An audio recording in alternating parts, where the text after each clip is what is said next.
મિનિટમાં અહીંયા આપણે નિસી કરવાની છે.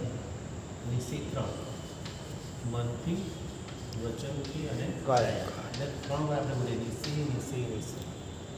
એટલે મનથી સંસારિક વિચારોનો ત્યાગ, વચનથી સંસારિક વાતોનો ત્યાગ અને કાયાથી શારીરિક પ્રવૃત્તિનો, સંસારી બધી પ્રવૃત્તિનો ત્યાગ.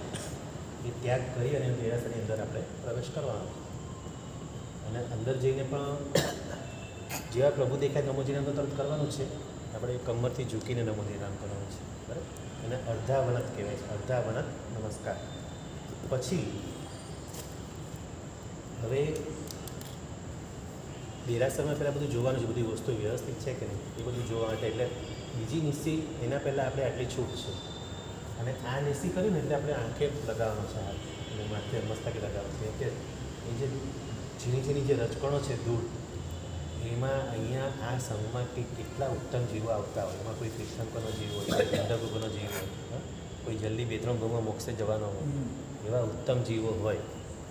તો એને અહોભાવ માટે આપણે એની સાથે ઋણાનુબંધ જોડાઈ જાય તો એવા જીવોથી બી આપણે સાથે સાથે એમની હાથે હાથે આપણે પણ તરી જઈએ. આપણે કીધું ને આપણે ખીલી જેવા છીએ, લોખંડની ખીલી જેવા, અને આવા જીવો ઉત્તમ લાકડા જેવા. તો લાકડામાં ખીલી લાગી જાય અને હોળી બની જાય અને તરી જાય, બરાબર. તો હાથે હાથે ખીલી પણ તરી જાય, લાકડું તો તરે, આપણા જેવા ખીલી જેવા જીવોને તારી દે.